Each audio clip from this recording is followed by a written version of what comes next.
نحمدہ ونصلی علی رسولہ الکریم۔ منتخب احادیث پارٹ 10۔ حدیث نمبر 31۔ حضرت عمر بن خطاب رضی اللہ عنہ سے روایت ہے کہ رسول اللہ صلی اللہ علیہ وسلم نے ارشاد فرمایا، اگر تم اللہ پر اس طرح توکل کرنے لگو جیسا کہ توکل کا حق ہے تو تمہیں اس طرح روزی دی جائے جس طرح پرندوں کو روزی دی جاتی ہے۔ وہ صبح خالی پیٹ نکلتے ہیں اور شام بھرے پیٹ واپس آتے ہیں۔ حدیث نمبر 32۔ حضرت جابر بن عبداللہ رضی اللہ عنہ سے روایت ہے کہ وہ رسول اللہ صلی اللہ علیہ وسلم کے ساتھ اس غزوہ میں شریک تھے جو نجد کی طرف ہوا تھا۔ جب رسول اللہ صلی اللہ علیہ وسلم غزوہ سے واپس ہوئے تو یہ بھی آپ کے ساتھ واپس ہوئے۔ واپسی میں یہ واقعہ پیش آیا کہ صحابہ کرام رضی اللہ عنہ دوپہر کے وقت ایک ایسے جنگل میں پہنچے جہاں کیکر کے درخت زیادہ تھے۔ رسول اللہ صلی اللہ علیہ وسلم وہاں آرام کرنے کے لیے ٹھہر گئے۔ صحابہ درختوں کے سائے کی تلاش میں ادھر ادھر پھیل گئے۔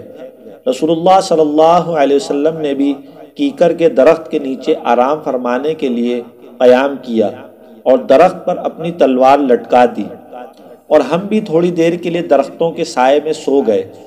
اچانک ہم نے سنا کہ رسول اللہ صلی اللہ علیہ وسلم ہمیں آواز دے رہے ہیں۔ جب ہم وہاں پہنچے تو آپ کے پاس ایک دیہاتی کافر موجود تھا۔ آپ صلی اللہ علیہ وسلم نے فرمایا، میں سو رہا تھا، اس نے میری تلوار مجھ پر سونت لی۔ پھر میری آنکھ کھل گئی تو میں نے دیکھا کہ میری ننگی تلوار اس کے ہاتھ میں ہے۔ اس نے مجھ سے کہا، تجھ کو مجھ سے کون بچائے گا؟ میں نے 3 مرتبہ کہا، اللہ۔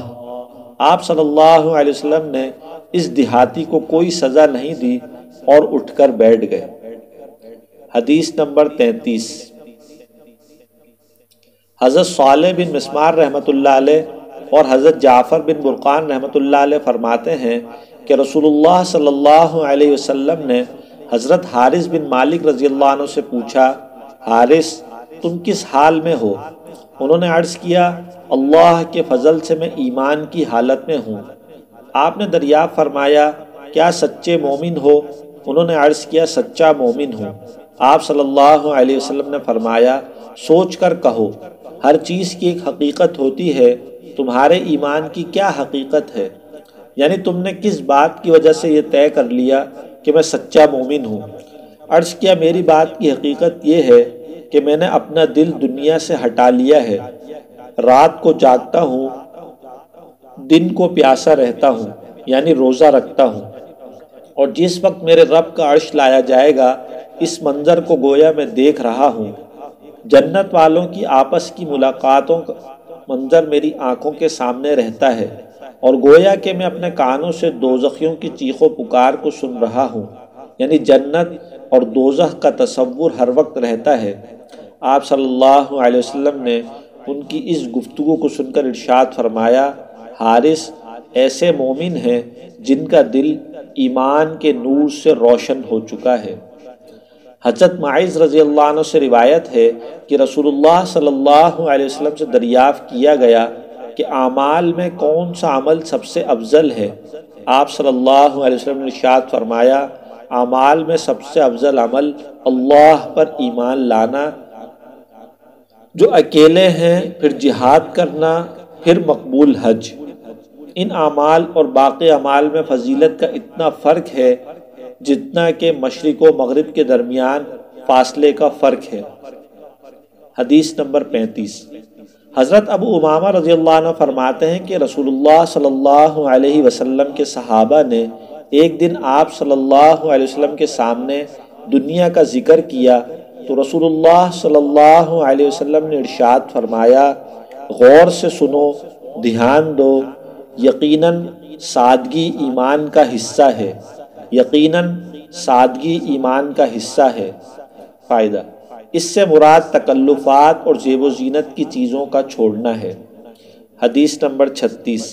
حضرت عمر بن ابسہ رضی اللہ عنہ سے روایت ہے کہ انہوں نے رسول اللہ صلی اللہ علیہ وسلم سے دریافت کیا، کون سا ایمان افضل ہے؟ ارشاد فرمایا وہ ایمان جس کے ساتھ ہجرت ہو۔ انہوں نے دریافت کیا ہجرت کیا ہے؟ ارشاد فرمایا ہجرت یہ ہے کہ تم برائی کو چھوڑ دو۔ حدیث نمبر 37۔ حضرت سفیان بن عبداللہ ثقفی رضی اللہ عنہ فرماتے ہیں کہ میں نے عرض کہ یا رسول اللہ مجھ کو اسلام کی کوئی ایسی جامع بات بتا دیجئے کہ آپ کے بتانے کے بعد پھر اس سلسلے میں مجھے کسی دوسرے سے پوچھنے کی ضرورت باقی نہ رہے۔ آپ صلی اللہ علیہ وسلم نے ارشاد فرمایا تم یہ کہو کہ میں اللہ پر ایمان لایا، پھر اس بات پر قائم رہو۔